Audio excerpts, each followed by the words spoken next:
Hey everyone, this is Simran and welcome back to your own YouTube channel IGNOU ही पाठशाला। कैसे हैं आप सब? उम्मीद करती हूँ बहुत अच्छे होंगे, अपने घर में सेफ होंगे और अपनी प्रिपरेशन भी आप रेगुलर बेसिस पे कर रहे होंगे। तो आज हम स्टार्ट करेंगे एक नई unit, that is unit 6, determination and forecasting of exchange rate. और आज इसमें हम डिस्कस करेंगे equilibrium approach to exchange rate के बारे में। ठीक है, इससे पहले हम ऑलरेडी यूनिट 5 को कवर कर चुके हैं, तो अगर आप में से किसी ने यूनिट 5 की वीडियोस को नहीं देखा है उसको जरूर देख लीजिएगा, क्योंकि यूनिट 5 आपकी बहुत ही ज्यादा इंपॉर्टेंट है, क्योंकि उसमें बिड एंड ऑफर रेट से रिलेटेड कुछ क्वेश्चन भी पूछे गए हैं। ठीक है, कि आपको स्प्रेड निकालना आना चाहिए, डायरेक्ट इनडायरेक्ट कोड को कैसे कन्वर्ट किया जाता है, तो ये सब क्वेश्चन आपके पेपर में आए हुए हैं और ये सब चीजें मैंने अपने वीडियो में आपके साथ डिस्कस भी की है। ठीक है, तो अगर आप में से किसी ने पिछली वीडियोस को नहीं देखा है उनको जरूर देख लीजिएगा। और अगर आप मेरे चैनल पे न्यू हैं तो मेरे चैनल को लाइक, शेयर और सब्सक्राइब करना मत भूलिएगा। बेल आइकन को भी जरूर प्रेस कर दीजिएगा ताकि मैं जब भी वीडियोस का अपलोड करूं उसका नोटिफिकेशन आपके पास जरूर जाए। और आप लोगों को यहाँ पर मैं रिमाइंड कराना चाहती हूँ कि आपके एग्जामिनेशन फॉर्म को फिल करने की लास्ट डेट कल है, दैट इज 31 दिसंबर 2020। तो अगर आप में से किसी ने अभी तक अपना एग्जामिनेशन फॉर्म नहीं फिल किया है उसको जल्द से जल्द फिल कर दीजिए। ठीक है, क्योंकि कल लास्ट डे है, हो सकता है कि वेबसाइट के साथ कुछ दिक्कत होने लगे, आपका पेमेंट फंस जाए, तो काफी ज्यादा प्रॉब्लम आपको फेस करनी पड़ेगी। ठीक है, तो इसीलिए मैं कह रही हूँ जिन्होंने भी अभी तक फॉर्म नहीं फिल किया है उसको फिल कर लीजिए। ठीक, चलिए अब अपने सेशन को स्टार्ट करते हैं। सो आज का हमारा चैप्टर है determination and forecasting of exchange rate, मतलब कि किस तरीके से एक्सचेंज रेट को डिटरमाइन किया जाता है और उसे फोरकास्ट किया जाता है। नाउ माय क्वेश्चन इज कि हमें ये एक्सचेंज रेट को फोरकास्ट करने की क्या जरूरत है। अगर कोई भी कॉर्पोरेशन इंटरनेशनल लेवल पर फंक्शंस परफॉर्म कर रहा है, अपने ऑपरेशंस को मैनेज कर रहा है, तो उसको एक्सचेंज रेट को फोरकास्ट करने की क्या जरूरत है? तो इसका जवाब ये है कि जितने भी हमारे कॉर्पोरेशंस इंटरनेशनल लेवल पर अपने फंक्शंस को परफॉर्म कर रहे हैं, अपने ऑपरेशंस को कंटिन्यू कर रहे हैं, उनको जो सबसे बड़ा रिस्क होता है वो किसका होता है? फॉरेन एक्सचेंज रिस्क, है ना। क्योंकि जब भी कोई फर्म या कॉर्पोरेशन इंटरनेशनल लेवल पर काम करते हैं तो वहां पर करेंसीज क्या होती हैं? एक्सचेंज होती हैं, राइट। और जब हमारी करेंसीज एक्सचेंज होती हैं तो कहीं ना कहीं हमारा जो रिस्क होता है वो इन्वॉल्व हो जाता है। ठीक है, तो इसीलिए हमको करेंसी को फोरकास्ट करने की जरूरत है, एक्सचेंज रेट को फोरकास्ट करने की जरूरत है कि आगे जो रिस्क है वो बढ़ेगा कि घटेगा। उसके अकॉर्डिंग हम क्या करेंगे? अपने करेंसीज को या फिर अपने फंड्स को मैनेज करने की कोशिश करेंगे, राइट। नेक्स्ट पॉइंट है setting prices for their products in the foreign markets. अब मान लेते हैं कि यहाँ पर हम एक कोई कॉर्पोरेशन है, ठीक है, और हम कोई प्रोडक्ट को यहाँ पर क्या कर रहे हैं? मैन्युफैक्चर कर रहे हैं और उन प्रोडक्ट्स को हम फॉरेन मार्केट में सेल करते हैं। तो हमको सबसे पहले क्या करना पड़ेगा? उस प्रोडक्ट का प्राइस कोट करना पड़ेगा। अब प्राइस कोट करने का मतलब ये तो है नहीं कि हमारी जो मर्जी आएगी हम वो प्राइस कोट कर देंगे और फॉरेन मार्केट में प्रोडक्ट को सेल कर देंगे। नहीं, ऐसा नहीं होगा। पहले हमें फॉरेन मार्केट की सिचुएशन को समझना पड़ेगा, उसका एनालिसिस करना पड़ेगा, देखना पड़ेगा कि किस टाइप के प्रोडक्ट्स वहां पर यूज किए जा रहे हैं और जो प्रोडक्ट हम सेल करना चाह रहे हैं वही सेम प्रोडक्ट की वहां पर क्या वैल्यू है, उसके अकॉर्डिंग ही हमें क्या करना पड़ेगा?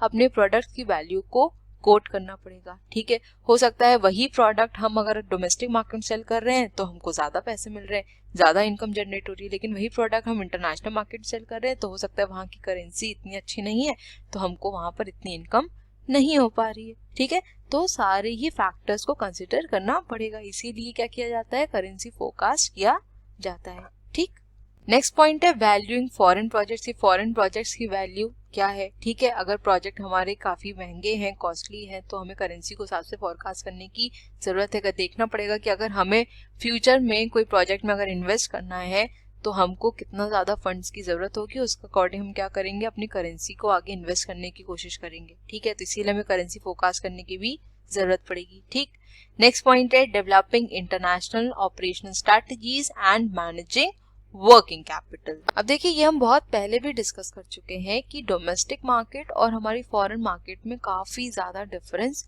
होता है ना। सिचुएशन सेम नहीं रहती, सिनेरियो सेम नहीं रहता, इकोनॉमिक कंडीशंस भी चेंज होती ही होती है, राइट। तो अगर हमारी डोमेस्टिक मार्केट से वैरी करती है फॉरेन मार्केट, तो जो स्ट्रैटेजीज हम अपनी डोमेस्टिक मार्केट में इम्प्लीमेंट कर रहे हैं हमें उन्हें भी चेंज करना पड़ेगा अगर हम इंटरनेशनल मार्केट में आगे जाना चाहते हैं, अपने प्रोडक्ट्स को आगे सेल करना चाहते हैं, है ना। जो भी हम अपनी मार्केटिंग स्ट्रैटेजीज डोमेस्टिक मार्केट में अडॉप्ट किए थे, ये जरूरी नहीं है कि आपकी वो स्ट्रैटेजीज इंटरनेशनल मार्केट में भी काम कर जाए, है ना। तो हो सकता है आपको खुद को एनहांस करना पड़े, अपने प्रोडक्ट्स को एनहांस करना पड़े, उसमें कुछ मॉडिफिकेशंस करने पड़े, राइट। उसके लिए आपको क्या चाहिए, फंड, है ना। तो यहाँ पर इसीलिए करेंसी फोकस करने की जरूरत होती है कि हमारी जो ऑपरेशनल स्ट्रैटेजीज हैं वो किस तरीके की होनी चाहिए। हो सकता है डोमेस्टिक मार्केट में आप इतना ज्यादा एडवर्टीजमेंट ना करते हो, इतना ज्यादा मार्केटिंग ना करते हो, आपके प्रोडक्ट इजीली मार्केट में सेल हो जाते हैं, ठीक। लेकिन ये जरूरी नहीं कि इंटरनेशनल मार्केट में भी सिमिलर प्रोसेस होगा। हो सकता है वहां पर आपको काफी ज्यादा इन्वेस्टमेंट करना पड़ जाए अपने प्रोडक्ट्स को आगे सेल करने के लिए, है ना। तो वहां पर आपको फंड्स की जरूरत होगी, राइट। और लास्ट पॉइंट था हमारा मैनेजिंग वर्किंग कैपिटल। अब देखिए, अगर एक छोटे से बिजनेस की भी बात की जाए तो वहां पर भी वर्किंग कैपिटल की जरूरत होती है ना। डे टू डे एक्सपेंसेस हर एक बिजनेस में होते हैं, चाहे एक स्मॉल बिजनेस हो या फिर कोई बड़े कॉर्पोरेशन हो, ठीक है। और जो भी हमारे डे टू डे एक्सपेंसेस है उनको बियर करने के लिए हमें फंड की जरूरत होती है, ठीक है। तो इसीलिए जितने भी कॉर्पोरेशंस हैं वो क्या करते हैं, करेंसी को फोकस करते हैं, देखते हैं कि किस तरीके से उन्हें वर्किंग कैपिटल को अपने मैनेज करने की जरूरत है कि वो फ्यूचर में क्या कर सके, इजीली अपने बिजनेस को आगे कंटिन्यू कर सके, ठीक है। So international portfolio manager uses exchange rate forecast to evaluate the desirability of investing in particular foreign equity and bond markets and whether to hedge the associated currency risk. तो अभी हमने ऊपर डिस्कस किया कि क्यों यहाँ पर कॉर्पोरेशंस करेंसी फोकस करती हैं, क्या उसके रीजन है, ठीक है। अब अगर कोई इन्वेस्टर फॉरेन मार्केट में इन्वेस्ट करना चाहता है, इक्विटीज में या बॉन्ड मार्केट्स में, तो वो क्या करता है, एक्सचेंज रेट को फोरकास्ट करता है, क्योंकि इससे क्या पता चलता है कि पर्टिकुलर मार्केट कैसे परफॉर्म कर रही है, वहां पर हमें इन्वेस्ट करना चाहिए या नहीं करना चाहिए, करेंसी रिस्क ज्यादा है कम है, हेजिंग टेक्निक्स को यूज करना पड़ेगा नहीं यूज करना पड़ेगा। तो ये सब चीजें किससे पता चलती है हमको, एक्सचेंज रेट फोरकास्ट से, कि उस पर्टिकुलर कंट्री का एक्सचेंज रेट क्या है, किस तरीके से मार्केट परफॉर्म कर रही है, ठीक है। So multinational corporations need forecast of exchange rate for their hedging decision.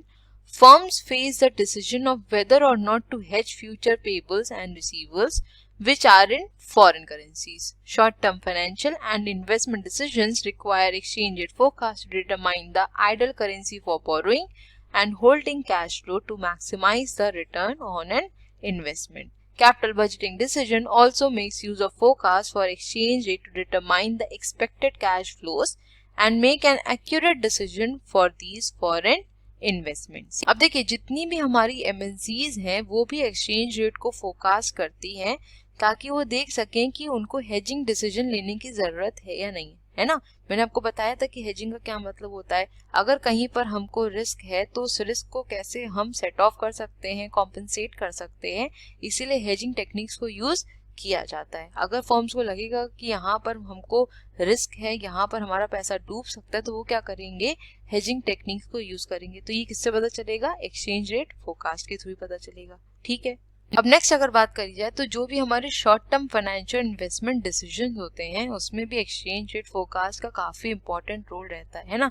उसी से हमें पता चलता है कि हमें कहाँ इन्वेस्ट करने की जरूरत है, कहाँ हमें इन्वेस्ट नहीं करना चाहिए, अभी कैश को हमें होल्ड करने की जरूरत है कि कैश को हमें रिलीज कर देना चाहिए, कहाँ से हम फंड्स को बोरो कर सकते हैं, कहाँ से हम अपने इन्वेस्टमेंट को बूस्ट अप कर सकते हैं। तो ये सब किससे पता चलेगा, एक्सचेंज रेट फोरकास्ट के थ्रू ही हमें ये पता चलेगा, ठीक है। अब नेक्स्ट अगर बात करी जाए तो कैपिटल बजटिंग डिसीजन को लेने में कहीं ना कहीं हमें एक्सचेंज रेट फोरकास्ट की जरूरत होती है, ठीक है। क्योंकि कैपिटल बजटिंग में क्या होता है, जो भी हमारे कंपनी के फंड है, दैट इज कंपनी की जो कैपिटल है, उसको क्या किया जाता है, इन्वेस्ट किया जाता है लॉन्ग टर्म बेसिस पे। अगर अब आप कोई भी अपना प्रोडक्ट है या फिर अगर आप फंड्स को इन्वेस्ट कर रहे हैं लॉन्ग टर्म के लिए, तो आप ऑब्वियस सी बात है सबसे पहले क्या देखेंगे कि एक्सचेंज रेट क्या है। क्योंकि अगर आपने यहाँ पर इन्वेस्ट कर दिया और लॉन्ग टर्म के इन्वेस्ट कर दिया तो आपका जो फंड है वो क्या हो जाएगा, ब्लॉक हो जाएगा। तो अगर आपने स्मार्टली यहाँ पर डिसीजन नहीं लिया स्मार्टली अपना बजट नहीं बनाया तो इससे कंपनी को काफी ज्यादा लॉस हो सकता है, क्योंकि जो हमारा कैपिटल बजटिंग का डिसीजन है ये इरिवर्सिबल इन नेचर होता है, मतलब कि इसको हम रिवर्स नहीं कर सकते। और इसको रिवर्स इसीलिए नहीं किया जा सकता क्योंकि यहाँ पर जो इन्वेस्टमेंट होता है वो लॉन्ग टर्म के लिए होता है। तो इसीलिए करेंसी को फोरकास्ट करने की जरूरत होती है, एक्सचेंज रेट को फोरकास्ट करने की जरूरत होती है, ताकि इससे पता चल सके कि हमारा एक्सपेक्टेड कैश फ्लोज कितना होना है और उस हिसाब से हम अपने फॉरेन इन्वेस्टमेंट के लिए डिसीजन ले सकते हैं। ठीक है। In addition, long term financial decisions require these forecast to decide from where to borrow money and whether it is better to issue a bond denominated in foreign currency. Furthermore, earning assessment need to forecast the foreign currency in which the earning will be derived to decide if earnings are going to be remitted back to the parent company or whether they should be invested abroad. So in all, यहाँ पर कहने का मतलब ये है कि exchange rate को forecast करना या फिर उसको प्रिडिक्ट करना काफी ज्यादा इम्पोर्टेंट होता है, ताकि हमें फ्यूचर के बारे में पता चल सके कि आगे सिचुएशन, आगे सर्कमस्टांसेस कैसे हो सकते हैं और उस अकॉर्डिंग क्या कर सकते हैं, हम अपनी स्ट्रैटेजीज को प्लान आउट कर सकते हैं। ठीक है, आई होप यहाँ तक क्लियर हो गया होगा। अब हम नेक्स्ट डिस्कस करेंगे equilibrium approach to exchange rates के बारे में। अब आप सभी लोगों ने अपने 11th 12th और ग्रेजुएशन लेवल पर इक्विलिब्रियम के बारे में पढ़ा होगा इकोनॉमिक्स में, है ना। इक्विलिब्रियम बेसिकली क्या होता है, जहां पर जो चीजें आपकी क्या हो जाती हैं, बैलेंस हो जाती हैं, इक्वल हो जाती हैं, राइट। और एक्सचेंज रेट ऑलरेडी हम डिस्कस कर चुके कि एक्सचेंज रेट क्या होता है ना। Exchange rate is the price of one currency in terms of another currency, right. तो अगर सिंपल वर्ड्स में बात करी जाए तो equilibrium approach to exchange rate basically क्या कहता है कि जिन भी दो करेंसीज को यहाँ पर हम एक्सचेंज कर रहे हैं उनकी वैल्यू क्या रहेगी, सेम रहेगी, इक्विलिब्रियम पे रहेगी। ठीक है, एट पार रहेगी, ना ही वो ओवर वैल्यूड रहेगी और ना ही अंडर वैल्यूड रहेगी।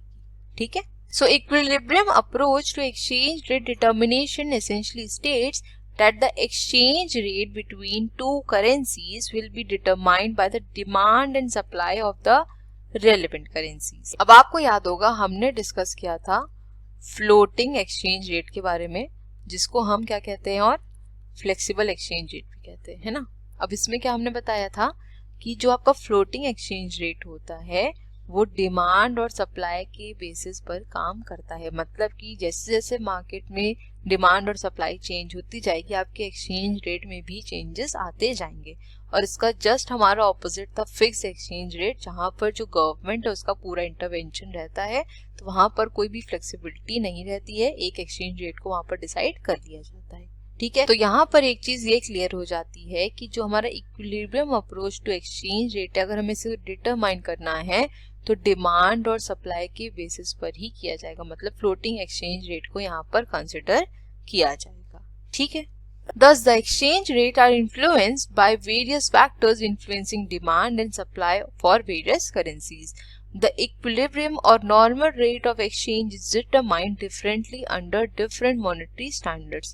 The market rate of exchange will reflect the temporary influences of force of demand and supply in the foreign exchange market, but it will be oscillating around the normal rate of exchange. So अगर हम यहाँ पर इसकी definition देखें तो equilibrium rate is the rate which over a standard period during which full employment is maintained and where there is no change in the amount of restriction on trade or on currency transfer causes no net change in holding of gold currency reserves of the country concerned. मतलब कि जब भी हम equilibrium approach को consider कर रहे हैं या फिर इक्विलिब्रियम रेट को यहाँ पर ले रहे हैं तो हमको सारी चीजें कांस्टेंट माननी पड़ेंगी। ठीक है, कि हमारी करेंसी में कोई भी चेंजेस नहीं हो रहे, हमारे मार्केट में कोई चेंजेस नहीं हो रहे, हमारी जो गोल्ड रिजर्व है वो भी कांस्टेंट है, उसमें भी कोई चेंज नहीं आया, तभी हम इक्विलिब्रियम रेट को या फिर इक्विलिब्रियम अप्रोच को कंसिडर कर सकते हैं। लेकिन अगर रियल वर्ल्ड में देखा जाए तो ऐसा पॉसिबल नहीं होता है, right. So in simple words, the equilibrium rate of exchange is the rate of exchange at which the par value of home currency with foreign currency is maintained at a stable level over a long period of time, which means it is neither undervalued nor overvalued. ठीक है, तो यही चीज मैंने आपको बताई कि equilibrium rate of exchange क्या होता है। वो रेट ऑफ एक्सचेंज जहां पर जो वैल्यूज हैं दोनों ही करेंसीज की वो क्या रहती हैं, एट पार रहती हैं, इक्वल रहती है, ना ही वो अंडर वैल्यूड रहती है और ना ही वो ओवर वैल्यूड रहती है। ठीक है, अब इस थ्योरी को हम एक एग्जाम्पल समझ लेते हैं तो ये आपको अच्छे से क्लियर हो जाएगी। ठीक, तो यहाँ पर हमने दो कंट्रीज को कंसिडर किया, एक है हमारी इंडिया और दूसरी है यूएसए, और हमें यहाँ पे क्या डिटरमाइन करना है, एक्सचेंज रेट डिटरमाइन करना है दोनों करेंसीज का, मतलब कि क्या वैल्यू रहेगी डॉलर की इन टर्म्स ऑफ रुपी और क्या वैल्यू रहेगी रुपी की इन टर्म्स ऑफ डॉलर, इसको हमें यहाँ पर डिटरमाइन करना है। ठीक है, so at present in both USA and India there is floating और फ्लेक्सिबल एक्सचेंज रिजाइम। तो अभी मैंने पीछे आपको बताया ही था कि यहाँ पर हम क्या कंसिडर करेंगे कि फ्लोटिंग या फिर फ्लेक्सिबल एक्सचेंज रेट चल रहा है, मतलब कि डिमांड और सप्लाई के बेसिस पर यहाँ पर एक्सचेंज रेट में फ्लक्चुएशंस होंगे। ठीक है, so therefore the value of currency of each country in terms of other depends upon the demand for and supply of their currencies. ठीक है, it is in the foreign exchange market that the exchange rate among different currencies is determined. The foreign exchange market is the market in which the currencies of various countries are converted into each other or exchanged for each other. तो ये definition आपको already पता है।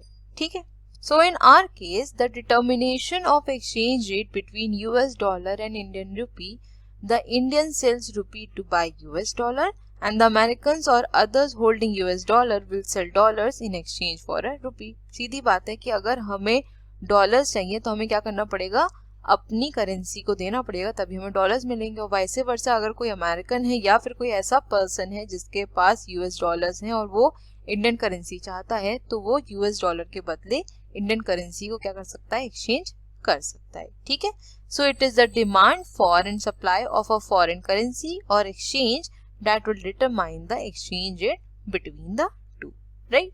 अभी हमने पीछे discuss किया कि अगर हमें कोई फॉरेन करेंसी चाहिए तो हमें क्या करना पड़ेगा, उसके बदले अपने करेंसी देनी पड़ेगी। मतलब कहने का यहाँ पर ये है कि अपने करेंसी के बदले जो फॉरेन करेंसी उसे एक्सचेंज कराना पड़ेगा, तभी हम क्या कर सकते हैं, फॉरेन करेंसी ले सकते हैं। और सिंपली यही सेम सिचुएशन किसके साथ रहेगी, कोई भी अमेरिकन या फिर कोई ऐसा पर्सन जिसके पास यूएस डॉलर्स हैं, अगर वो इंडियन करेंसी चाहता है तो वो क्या कर सकता है, डॉलर्स के बदले उसे एक्सचेंज करवा सकता है। ठीक है, इतनी बात क्लियर हो गई होगी।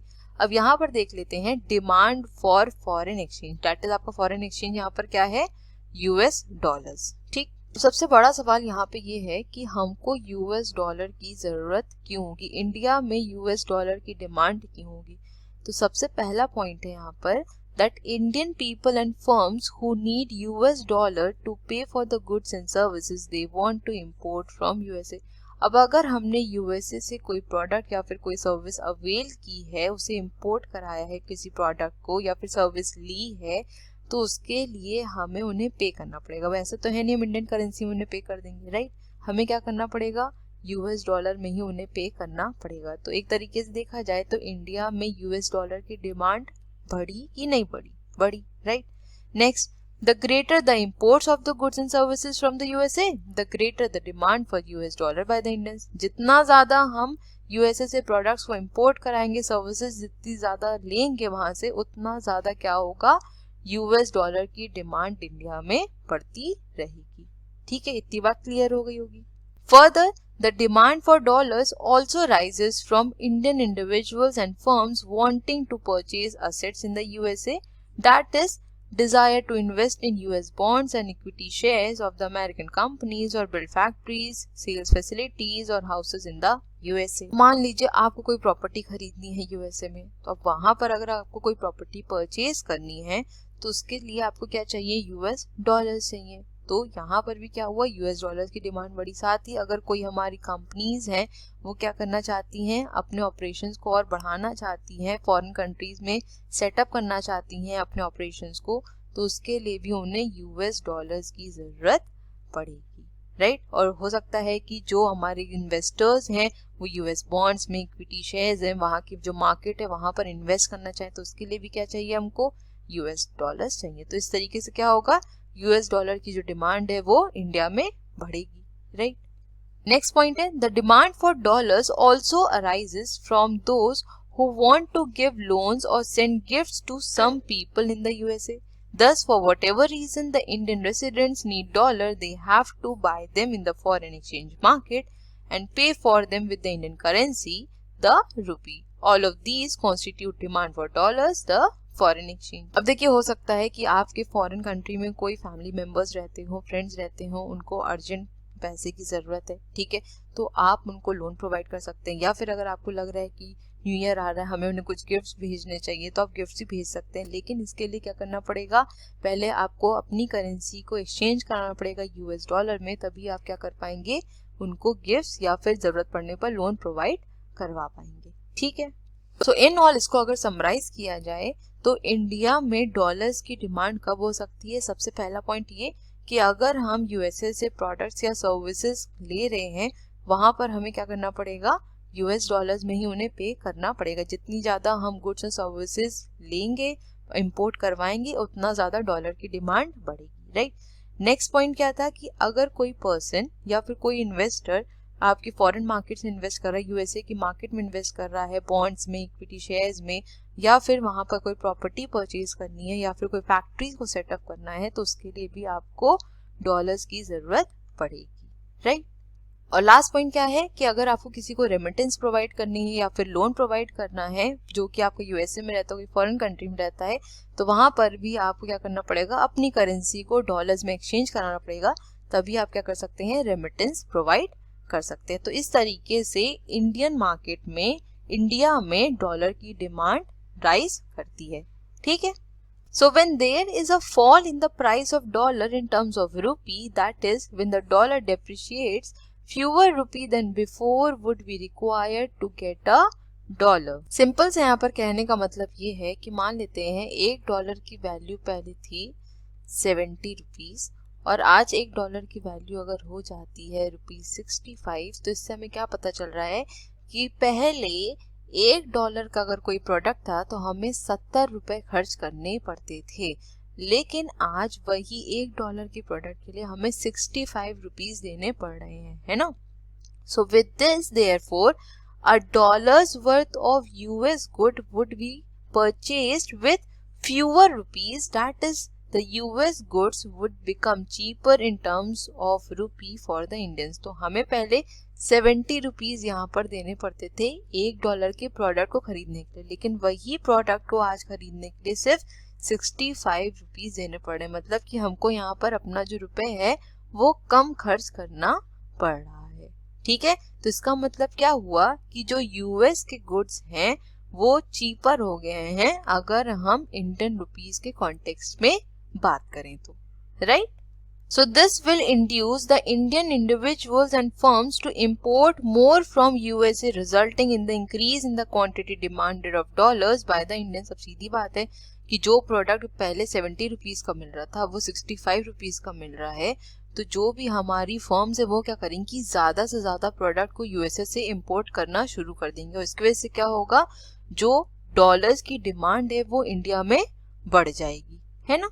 Next, on the other hand, if the price of US dollar rises, that is US dollar appreciates, a dollar's worth of US good would now cost more in terms of rupee, making American goods relatively expensive than before. अब इसी example को अगर हम reverse कर दें, पहले अगर मान लें कि $1 की जो वैल्यू थी वो 65 थी, मतलब मान लेते हैं कि कोई एक प्रोडक्ट था $1 का, वो इंडियन करेंसी में 65 रुपीज में आ जाता था, लेकिन अगर आज हम कंसिडर करें तो उसके लिए हमें 70 रुपीज देने पड़ते। इसका मतलब हमें अपना जो रुपए है वो ज्यादा खर्च करना पड़ रहा है, और रुपए ज्यादा खर्च करना पड़ रहा है, इसका मतलब जो डॉलर है हमारा क्या हो रहा है, वो एप्रिशिएट कर रहा है। अब जब डॉलर एप्रिशिएट कर रहा है, इसका मतलब हमको कहीं ना कहीं यहाँ से प्रोडक्ट खरीदना महंगा पड़ रहा है, तो जो हमारी इंडियन फर्म्स है वो क्या करेंगी, कम इम्पोर्ट करेंगी, क्योंकि अब क्या हो रहा है, हमारे लिए चीजें एक्सपेंसिव हो रही है ना।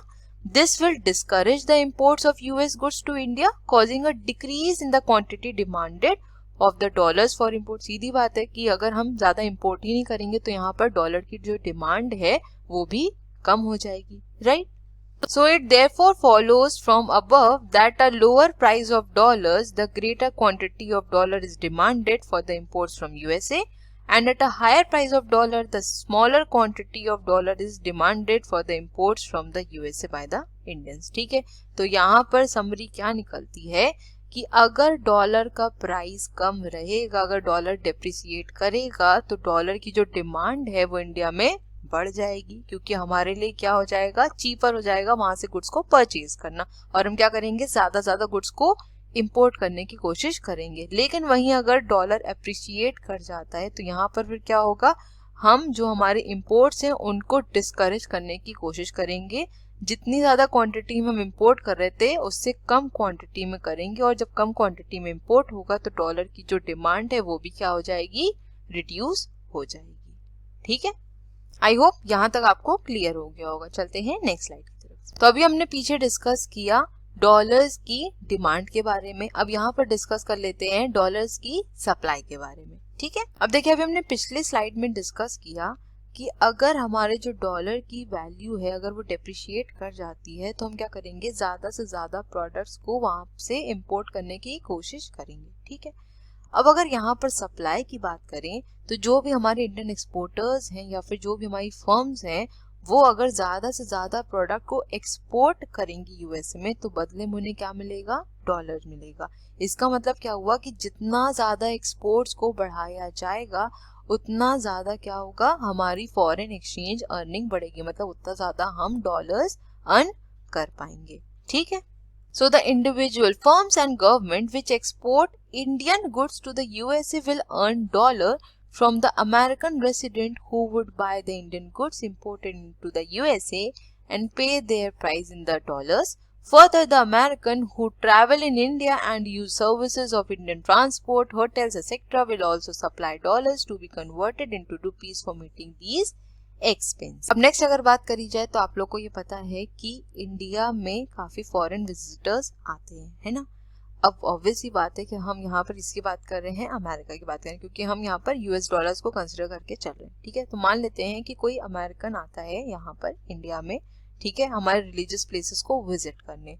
अब वो क्या करेगा, जो वो डॉलर लेके आया है वो सबसे पहले क्या करेगा, एयरपोर्ट पे उसको एक्सचेंज कराएगा और इंडियन करेंसी लेगा, है ना, क्योंकि उनको भी पता है, ऑब्वियसली बात है कि अगर मुझे इंडिया में ट्रैवल करना है, जो भी ट्रांसपोर्ट्स लेने की जरूरत है, होटल्स लेने की जरूरत है, तो वहां पर मुझे इंडियन करेंसी में ही पे करना पड़ेगा। तो इसके थ्रू भी क्या होता है, फॉरेन एक्सचेंज इंडिया में काफी ज्यादा आता है, सप्लाई इसकी बढ़ जाती है। ठीक है, besides the American firms and individuals who want to buy asset in India such as bonds and equity shares of the Indian companies or wish to make loans to the Indian individuals and firms will also supply dollars.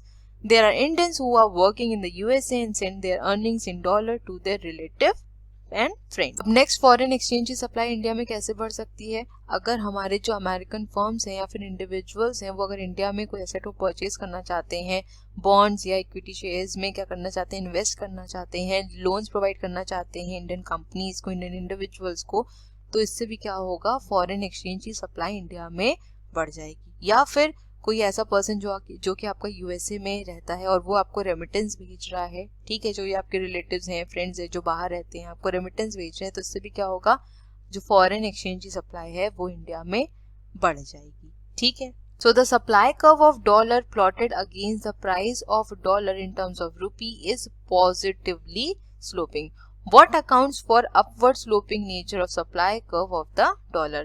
At a higher price of dollar in terms of rupee, or in other words lower value of Indian rupee in terms of dollar, 100 rupee worth of an Indian good would be relatively cheaper in terms of dollar. देखिए यहाँ पर simply ये बताना चाह रहा है इस particular line में कि जब भी हमारे फॉरेन करेंसी के प्राइस अगर राइज करेंगे तो जो डोमेस्टिक गुड्स हैं वो रिलेटिवली चीपर हो जाएंगे। मतलब कि एक एग्जांपल अगर हम ले लें, मान लेते हैं यहाँ पर पहले $1 की जो वैल्यू थी वो थी 45 रुपीज और हम 200 क्वांटिटीज को क्या करते थे, यहाँ पर एक्सपोर्ट करते थे, और ये डॉलर की वैल्यू प्रेजेंट में हो गई है 50 रुपीज और हम वही 200 क्वांटिटीज को क्या कर रहे हैं, यहाँ पर एक्सपोर्ट कर रहे हैं। ठीक, तो अगर हम इसकी वैल्यू निकालें तो ये कितनी आ जाएगी, 9000, अगर हम इसकी वैल्यू निकालें तो ये आ जाएगा हमारा 10,000। मतलब कि पहले हम 9,000 अर्न कर पा रहे थे एक्सपोर्ट करने के बाद, लेकिन आज हम 10,000 अर्न कर पा रहे हैं एक्सपोर्ट करने के बाद। तो इससे क्या पता चल रहा है कि जैसे जैसे हमारे फॉरेन एक्सचेंज का जो प्राइस है वो राइज कर रहा है, हमारे एक्सपोर्ट्स भी यहाँ पर बढ़ रहे हैं। एक्सपोर्ट्स क्यों बढ़ रहे हैं? क्योंकि जो हमारी इंपोर्टिंग कंट्री है वो ज़्यादा से ज़्यादा प्रोडक्ट को क्या कर रही है, इंपोर्ट कर रही है, क्योंकि वो प्रोडक्ट रिलेटिवली चीपर पड़ रहे हैं उनको, अगर उनको डॉलर से कंपेयर किया जाए तो। ठीक है, so this will tend to boost exports of the Indian goods to the USA at a higher price of dollar and thus ensure more supply of dollars in the foreign exchange market। देखिए अभी मैंने पीछे आपको slide में यही बताया था कि हमारा इससे क्या होगा, एक्सपोर्ट भी बढ़ेगा और साथ ही जो हमारी फॉरेन एक्सचेंज है दैट इज डॉलर, उसकी सप्लाई भी क्या होगी, हमारी कंट्री में बढ़ जाएगी। ठीक है, on the other hand, if the price of the US dollar in terms of rupee falls, the 100 rupee worth of Indian goods would become relatively expensive in terms of dollar. This will discourage the exports of Indian goods to the USA and reduce the quantity supplied of dollar in the foreign exchange market। तो अभी हमने जो example लिया था, अगर हम उसकी just opposite situation को देखें कि अगर हमारा जो डॉलर का प्राइस है वो इंडियन रुपीस के कॉन्टेक्स्ट में अगर गिर जाता है तो उससे क्या होगा, जो हमारा एक्सपोर्ट्स हैं वो भी डिस्करेज हो जाएंगे, और जब हमारे एक्सपोर्ट डिस्करेज हो जाएंगे, हमारा एक्सपोर्ट्स जब कम हो जाएंगे तो जो क्वांटिटी सप्लाई थी डॉलर की वो भी क्या हो जाएगी, रिड्यूस हो जाएगी, क्योंकि हम ज़्यादा एक्सपोर्ट ही नहीं कर पा रहे हैं जब, तो क्या होगा, जो डॉलर्स की क्वांटिटी हम गेन कर पा रहे थे, अर्न कर पा रहे थे, वो भी उतनी ज़्यादा नहीं होगी। ठीक है, आई होप यहाँ तक क्लियर हो गया होगा। चलते हैं नेक्स्ट स्लाइड की तरफ। अब हम इक्विलिब्रियम एक्सचेंज रेट को डायग्राम से समझ लेते हैं, तब एग्जैक्टली आपको क्लियर हो जाएगा कि किस तरीके से इक्विलिब्रियम रेट डिसाइड किया जाता है। ठीक है, देखिए यहाँ पर सबसे पहले क्या है, ये है हमारा डिमांड कर्व और ये है हमारा सप्लाई कर्व। ठीक है, एक्स एक्सिस पे क्या दिया है, क्वांटिटी ऑफ डॉलर, और हमारा वाई एक्सिस पे क्या है, price of dollar, that is rupee per dollar, मतलब यहाँ पर $1 इक्वल्स टू रुपी की वैल्यू दी हुई है। ठीक है, सो अगर हम यहाँ पर देखें तो जो हमारा डिमांड कर्व और सप्लाई कर्व जहाँ पर इंटरसेक्ट कर रहे हैं, ये पर्टिकुलर पॉइंट, ये पॉइंट हमारा क्या कहलाता है, इक्विलिब्रियम पॉइंट कहलाता है। ठीक है, तो ये क्या हुई हमारी इक्विलिब्रियम क्वांटिटी और ये क्या हुआ हमारा इक्विलिब्रियम प्राइस। ठीक है, अब देखिए यहाँ पे क्या बोल रहा है कि अगर हमारा एक्सचेंज रेट यहाँ पर बढ़ जाता है, पहले क्या था 61.50 था, अब एक्सचेंज रेट अगर हमारा यहाँ पर बढ़ जाता है तो जो डिमांड है फॉरेन एक्सचेंज की वो क्या कर जाएगी, फॉल कर जाएगी। ठीक है, तो हम यहाँ मान सकते हैं कि जो डिमांड है वो यहाँ आ जाएगी।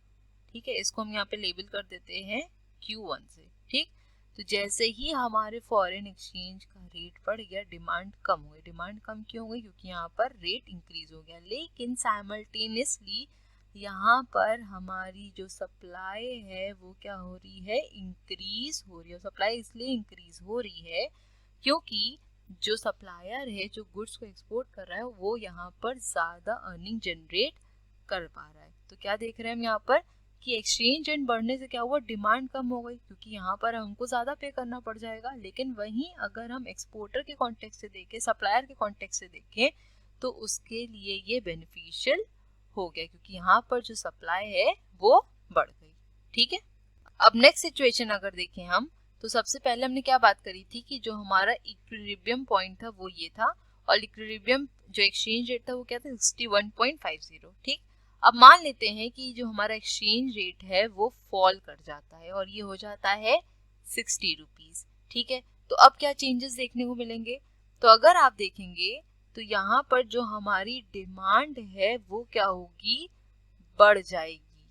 ठीक है, और जो हमारी सप्लाई है वो क्या हो जाएगी, कम हो जाएगी। सप्लाई कम क्यों हो जाएगी, क्योंकि अब यहाँ पर जो सप्लायर है उसको इतनी ज़्यादा अर्निंग नहीं होगी, लेकिन डिमांड हमारी इसलिए बढ़ जाएगी क्योंकि एक्सचेंज रेट क्या हो गया है, कम हो गया है। ठीक है, तो इन ऑल इस ग्राफ में क्या बताया गया है इसको एक बार आपको और अच्छे से एक्सप्लेन कर देती हूँ। इसको पहले हम क्लियर कर लेते हैं। ठीक है, देखिए सबसे पहले हमने क्या बात करी थी, ये था हमारा डिमांड कर्व और ये है हमारा सप्लाई कर्व। दोनों जहां पर इंटरसेक्ट करते हैं इस पर्टिकुलर पॉइंट को, ये क्या कहते हैं, हम इसे इक्विलिब्रियम पॉइंट कहते हैं, राइट। ठीक है। और ये क्या है हमारा, ये है हमारा इक्विलिब्रियम क्वांटिटी और ये है हमारे इक्विलिब्रियम प्राइस है, हम कह सकते हैं इसे इक्विलिब्रियम एक्सचेंज रेट। ठीक है, तो हमने सबसे पहली सिचुएशन क्या पढ़ी थी कि अगर हमारा एक्सचेंज रेट बढ़ जाता है, पहले यहाँ पर क्या दिया है, $1 की जो वैल्यू है वो दी है 61.50, लेकिन ये बढ़ के क्या हो जाती है 63 हो जाती है। ठीक है, तो जब हमारे डॉलर की यहाँ पे वैल्यू बढ़ जाती है, एक्सचेंज रेट की वैल्यू यहाँ पर बढ़ जाती है, तो इसकी वजह से क्या होता है, जो डिमांड होती है हमारी वो क्या होती है, रिड्यूस हो जाती है, लेकिन जो हमारी सप्लाई है वो क्या होती है, इंक्रीज कर जाती है। ठीक है, अब ये डिमांड क्यों रिड्यूस कर गई, क्योंकि एक्सचेंज रेट यहाँ पर बढ़ गया, और सप्लाई यहाँ पर इंक्रीज इसलिए कर गई क्योंकि जो सप्लायर है अब उसको ज्यादा अर्निंग यहाँ पर जनरेट हो पाएगी। ठीक है, इतनी बात क्लियर हो गई। अब देखिए यहाँ पर क्या लिखा है, it can be seen that equilibrium exchange rate that is the equilibrium price of dollar in terms of rupee is equal to OR और 61.50 per dollar, at which demand for and supply curve of dollar intersect and therefore the market for dollar is cleared at this rate। तो simply यहाँ पर ये बता रहे हैं कि ये हमारा इक्विलिब्रियम पॉइंट है। ठीक है, और यहाँ से क्वांटिटी और हमारा इक्विलिब्रियम एक्सचेंज रेट आ रहा है। ठीक, so at a higher price of dollars OR dash और ₹63, the quantity supplied of dollar exceeds the quantity demanded। तो यहाँ पर आपको साफ दिख रहा होगा कि क्या लिखा है, एक्सेस सप्लाई। तो यहाँ पर सप्लाई तो हमारी एक्सेस हो गई, लेकिन यहाँ पर जो डिमांड है वो कम हो गई है ना, क्योंकि ये इक्विलिब्रियम से इधर शिफ्ट हो गई और ये इक्विलिब्रियम से राइटवर्ड शिफ्ट हो गई, तो इसका मतलब ये इंक्रीज कर गई है। ठीक है, so with the emergence of excess supply of dollar, its price, that is the exchange rate, will again fall to OR और ₹61.50। अब हमारा जो एक्सचेंज रेट है इसका क्या हो गया, यहाँ पर प्राइस बढ़ गया है ना, तो इसको अगर हमें क्या करना है, इक्विलिब्रियम पे लाना है, तो ये वापस क्या करेगा, ये प्राइस फॉल करेगा और किस पे आ जाएगा, 61.50 पे आ जाएगा। ठीक है, अब नेक्स्ट अगर सिचुएशन की बात करी जाए, तो अगर हमारा एक्सचेंज रेट यहाँ पर क्या करता है, फॉल कर जाता है और ये कितना हो जाता है, $1 इक्वल्स टू ₹60 हो जाता है, तो यहाँ पर क्या चेंजेस देखने को मिलेंगे कि जो डिमांड है हमारी वो क्या करती है, यहाँ पर इंक्रीज कर जाती है, लेकिन जो सप्लाई है वो क्या हो जाएगी, यहाँ पर फॉल कर जाएगी। डिमांड क्यों बढ़ गई, क्योंकि एक्सचेंज रेट कम हो गया, और सप्लाई घट गई इसीलिए क्योंकि अब यहाँ पर जो सप्लायर है वो ज्यादा अर्न नहीं कर पाएगा। ठीक है, अब इसको इक्विलिब्रियम पे हम कैसे लाएंगे, क्योंकि देखिए जो डिमांड है यहाँ पर डॉलर की वो क्या हो गई है, इंक्रीज हो गई है, राइट। तो धीरे धीरे क्या होता जाएगा कि जो डॉलर की डिमांड इंक्रीज हो गई, इसकी वजह से क्या होगा, जो डॉलर का प्राइस है वो और ज्यादा पुश होता जाएगा और ज्यादा बढ़ता जाएगा, और एक टाइम आएगा कि जब डॉलर का प्राइस इक्विलिब्रियम पॉइंट तक पहुंच जाएगा। ठीक है, so on the other hand, if the rate of exchange is lower than OR, say it OR double dash or ₹60 to a dollar, there will be emergence of excess demand for the dollars। ठीक है, तो यहाँ पर आपको साफ दिख रहा है कि यहाँ पर क्या थी, excess demand थी डॉलर की, right?